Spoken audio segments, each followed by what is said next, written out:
Bismillahirrahmanirrahim. Assalamu alaikum to all our viewers. This is our educational channel Learning Biology Online. I am Dr. Asad, and in this lecture we will continue to discuss another very important component of the process of photosynthesis, that is known as chemiosmosis.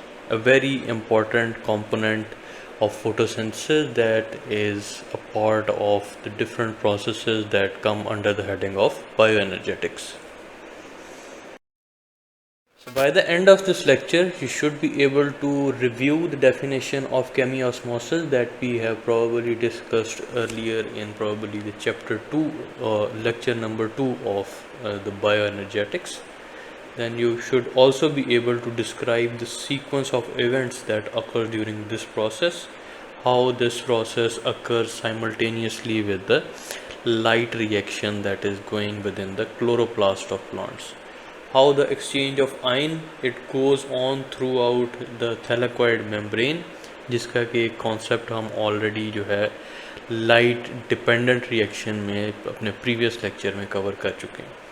ठीक है. Lastly you should be able to know what is the importance of this biological phenomena. Generally, we define chemiosmosis as a process in which the ions they move against the concentration gradient, that means from lower to the higher concentration. Specifically, अगर हम उस chemiosis की बात करें जो कि that is occurring within the plants during photosynthesis, what specifically happens in that is that there is movement of ions through the thylakoid membrane. But what else is going to happen that during this movement there is going to be production of energy in form of the ATP molecule. ठीक है. So इस process में that is the chemiosmosis, when this is occurring, the end result is the production of an ATP molecule that is one of the products of the light reactions that we have discussed already. So before going into the detail, just for the sake of understanding of the general features, or what we can say the where specifically this chemiosmosis is going to occur, already हमें पता है कि chloroplast के अंदर there is presence of थैलाकोइड. ठीक है. Sac like जो flat sac like structures हैं. ठीक है. इस तरह से थैलाकोइड्स होते हैं. इसकी जो ये थैलाकोइड मेम्ब्रेन है, इसके ऊपर जब लाइट पड़ती है तो there is occurrence of that light reaction. ठीक है.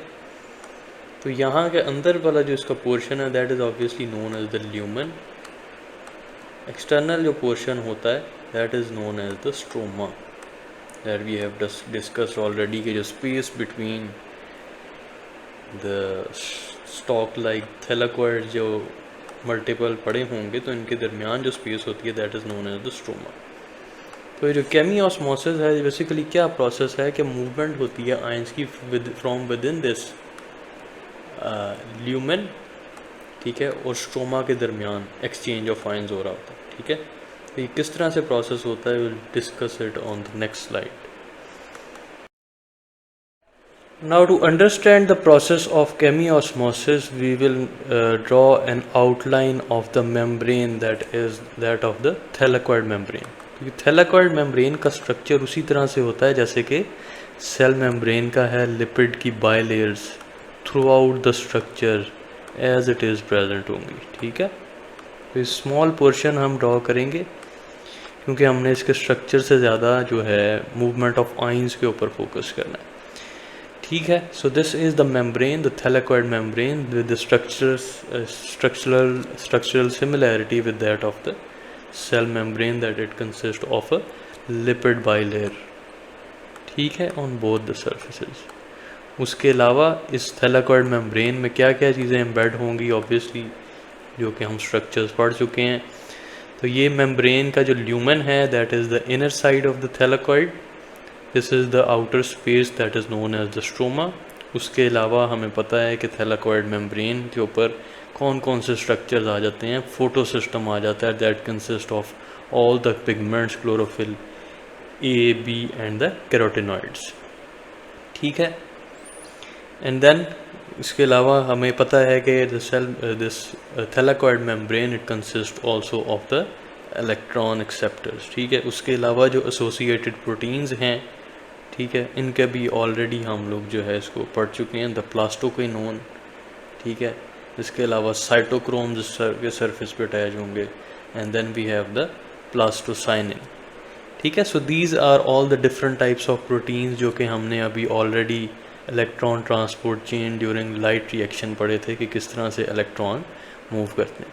तो केमियोस्मोसिस का भी प्रोसेस इसी दौरान हमने पढ़ा था कि चल रहा होता है कि जैसे ही लाइट फोटो सिस्टम 2 के ऊपर पड़ती है तो क्या होता है, जो क्लोरोफिल है उसके जो इलेक्ट्रॉन्स हैं वो रिलीज़ हो जाते हैं। इसके साथ साथ हमने पढ़ा था कि ऑक्सीडेशन हो रही होती है जिसमें कि there is break down of water, release of the hydrogen ions, and there is also release of the electrons as well, ठीक है। तो ये वाले जो इलेक्ट्रॉन हैं वो ये क्लोरोफिल के जो इलेक्ट्रॉन्स की स्पेस है या जो होल क्रिएट होता है उसको फिल कर देते हैं। उसके अलावा जो रिलीज़ हुए हुए इलेक्ट्रॉन्स हैं from the chlorophyll, they are excited और ये हायर एनर्जी लेवल पे पहले जाते हैं, that is the primary electron acceptor, ठीक है। उसके बाद हमने पढ़ा था कि यहाँ से इलेक्ट्रॉन ट्रांसपोर्ट चेन हमारी स्टार्ट होती है और फिर जो हमारे पास इलेक्ट्रॉन्स हैं they move from these acceptors towards the proteins that are present on this membrane, जैसे कि प्लास्टोक्विनोन है। प्लास्टोक्विनोन से हमें पता है कि इलेक्ट्रॉन फिर Aahista Aahista lower energy level के ऊपर आना शुरू हो जाते हैं, ठीक है, प्लास्टोक्विनोन से टूवर्ड्स द साइटोक्रोम कॉम्प्लेक्स, ठीक है। साइटोक्रोम कॉम्प्लेक्स से फिर और लोअर एनर्जी लेवल पे दैट इज़ द प्लास्टोसाइनिन। अब यहाँ पे हमारे पास एक समझने की चीज़ आ जाती है that we need to understand regarding chemiosmosis के जैसे ये लोअर एनर्जी लेवल पे आना शुरू होते हैं तो उसमें क्या होता है कि ये एनर्जी कहाँ पे यूज़ हो रही होती है, just to transfer the H positive ions that are present within the stroma in lower concentration towards the lumen of the thylakoid, ठीक है। और इस प्रोसेस में फैसिलिटेट करता है साइटोक्रोम, ठीक है। तो एक तरफ साइटोक्रोम है, दूसरी तरफ ये जो इलेक्ट्रॉन हैं जो कि एनर्जी रिलीज़ कर रहे हैं यानी कि हायर से लोअर एनर्जी स्टेट में आ रहे हैं, ये भी क्या करते हैं, इनकी एनर्जी फिर यूटिलाइज होती है to pump these hydrogen ions from the stroma into the lumen through the thylakoid membrane, ठीक है। तो ये जो सारे का सारा प्रोसेस होता है हमारे पास, इसको हम कहते हैं एक्टिव ट्रांसपोर्ट, जिसमें कि hydrogen ions from lower concentration से हायर कंसंट्रेशन में जा रहे हैं, ठीक है। इसको हम कहते हैं active transport because it uses energy to transport H positive ions from the stroma into the lumen, ठीक है। अब जब यहाँ पे ये हाइड्रोजन आयन हमारे पास आ जाएंगे H पॉजिटिव आयन, तो इसमें वो एनर्जी जो है that has been use to transport this H towards the lumen, वो इन H आयंस में स्टोर हो जाती है, ठीक है। Now this is H positive ion they have stored energy that is known as the potential energy over here, ठीक है। अब साइमल्टेनियसली एक तो ये प्रोसेस हो रहा है, दूसरा क्या हो रहा है कि इलेक्ट्रॉन्स जो हैं वो इस प्लास्टोसाइनिन से अब जाएंगे टूवर्ड्स द फोटो सिस्टम 1, ठीक है। फोटो सिस्टम 1 के बाद दोबारा से एक्साइटेशन होती है और फिर क्या होता है कि इलेक्ट्रॉन्स जो है यहाँ पे ऐड अप हो जाएंगे दोबारा से। जब सनलाइट पड़ती है PS1 के ऊपर तो again set of true electron is release that we have already discuss. उसके बाद क्या होता है कि इलेक्ट्रॉन्स आ जाते हैं हमारे पास फेरेडॉक्सिन के ऊपर, that is an iron containing protein that is attached to this membrane, ठीक है। उसके बाद क्या होगा कि इसके बाद there is presence of another enzyme that is known as NADP reductase, ठीक है। तो यहाँ पे हम इसका पूरा नाम मेंशन कर देते हैं NADP रिडक्टेज, जिसको जब इलेक्ट्रॉन मिलेंगे तो ये क्या करेगा, स्ट्रोमा के अंदर प्रेजेंट NADP को कन्वर्ट कर देगा इनटू NADPH2, ठीक है। That is one of the products of the light reaction, ठीक है। DPH2। तो अब यहाँ पे आप देख सकते हैं कि लाइट रिएक्शन होता थैलेकॉइड मेम्ब्रेन में है, लेकिन इसके जो प्रोडक्ट्स हैं, एक जो NADPH है वो भी स्ट्रोमा में बना, और जो अब हम नेक्स्ट इसका प्रोडक्ट पढ़ेंगे that is the ATP that is also formed within the stroma. वो किस तरह से बनेगा? जब ये प्रोसेस ऑब्वियसली एक दफ़ा जब ये प्रोसेस साइमल्टेनियसली चल रहा होता है, उसके साथ ही क्या होगा कि ये जो H पॉजिटिव आयन जिनमें पोटेंशियल स्टोर्ड एनर्जी है, they will move through this another protein that is known as another enzyme that is the ATP synthase enzyme that is attached to once again the thylakoid membrane। ठीक है, so ATP synthase THASE। ठीक है, अब इस ATP synthase क्या करेगा कि इस पोटेंशियल एनर्जी वाले हाइड्रोजन आयन को it will take it through this membrane into the stroma।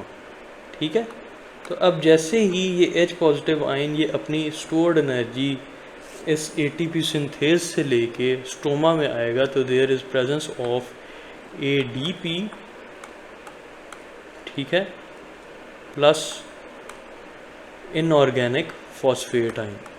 ठीक है, तो जैसे ये H पॉजिटिव आयन अंदर आएगा अपनी स्टोर्ड एनर्जी लेके, तो ये पोटेंशियल एनर्जी की वजह से क्या होगा कि ये ADP और ATP के कॉम्बिनेशन से there will be formation of the ATP molecule.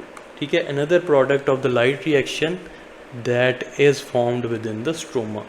तो अब आप ये देख सकते हैं कि पहले जब हाइड्रोजन आयंस ने मूव किया था from lower to higher concentration, तो दिस वाज एक्टिव ट्रांसपोर्ट, लेकिन यहाँ पे जब ये एनर्जी वाले H positive ions through ATP synthase move करते हैं into the stroma, so this is passive transport, it doesn't requires energy, बल्कि उल्टा एनर्जी जो है वो रिलीज़ हो रही होती है। ठीक है, and there is formation of two products of the light reaction known as the NADPH that has reducing power. ठीक है, and then we have the ATP that has the assimilating power, जो कि NADPH जब इस्तेमाल होगा in formation of sugar, तो उस process को एनर्जी प्रोवाइड करता है ATP मॉलिक्यूल। ठीक है, so both these products these are formed within the stroma as a result of light reaction। और यहाँ पे हमने ये भी देखा है कि there is simultaneously there is oxidation and reduction occurring in this whole process। ठीक है, तो इस पूरे प्रोसेस को हम redox reaction इसीलिए कहते हैं। तो यहाँ पे हमने देखा कि किस तरह से जो है वो नॉन साइक्लिक फोटोफॉस्फोरिलेशन के साथ साथ केमी ऑस्मोसिस किस तरह से हो रहा होता है कि जैसे ही इलेक्ट्रॉन्स एक्साइट होके दोबारा से एनर्जी लूज़ करते हैं, there is pumping of the ions from stroma first of all into the lumen, and later on those potential energy stored H positive ions, they are then moved back into the stroma as a result of passive transport, and then there is formation of the second product of the light reaction that is ATP। ठीक है, सो यहाँ पे आप देख सकते हैं कि जो ADP है plus phosphate ion, the inorganic one, they will combine and they will form the।